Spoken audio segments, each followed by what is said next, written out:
this America we find ourselves living in, made by white Christian men on the backs of blacks, and as a matter of fact, Latino and Asians and Native Americans, native for the foundations of freedom's fountain from which we sip with duck faces and pursed lips, taking Instapics with iPads in hand and phones at the hip, slowly losing our grip on reality when actually reality was relative to begin with. It has a lot to do with your crew and who you do your business and who you live with, and whether the boulders over your shoulder make you colder or you're coming over with Jehovah's next witness, just to bear witness to the shifting tides we ride as we rise over chance and circumstance and another shuffle in the devil's dance.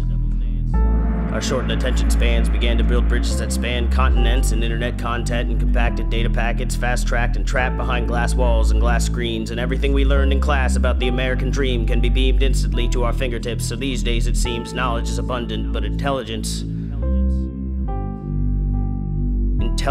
isn't a brand. It doesn't sell the same way clothes and music can. So while people have access, they can't assess and understand how someone like Sandra Bland can receive a death sentence before even taking the stand. Because regardless of whether death was by police or her own hand, our system fails. You see, even if she committed suicide, she still died inside of a jail. But that side of reality tastes too stale for the common tongue, since you know, that kind of thing doesn't happen where I come from.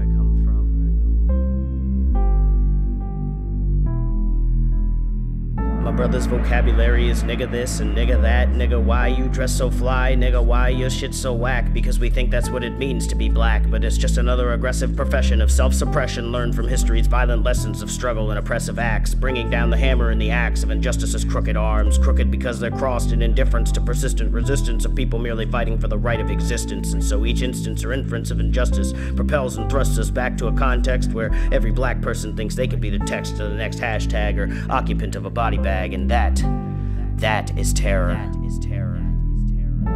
But police are among the least of my worries when we have self-proclaimed scientists denying climate change from lack of a few flurries, and a government in no hurry to pass legislation to change the climate of our confrontations. So they bury us in bargains and political jargon, hoping to harden the ignorant parts that lie in hatred and the darkness of our hearts. And so no one really talks about the parts of conversations that concoct the kinds of connotations that suggest that America might really just be messed up at best. When Congress is congested with corporations who buy congressmen, yeah, we vote them in, but money conquers them, and they suckle from the teat of power and greed and feed off the needs of hardworking people, believing they're battling evil in the name of a steeple. But people don't all think the same, so defending a belief beneath he who must not be named kinds of claims are in vain, because you can't explain your brainstorm without some kind of divine rain, and it's hardly fair to maintain that those who don't believe like you should also be forced to live the same. There's no gain in a society with no variety. In fact, it's likely devoid of color entirely, and I don't just mean the color of your skin, I mean the color of your character and the content that lies within. And with tensions running high and patience running thin, it's getting harder and harder to believe that we can win, but we have to keep our feet in,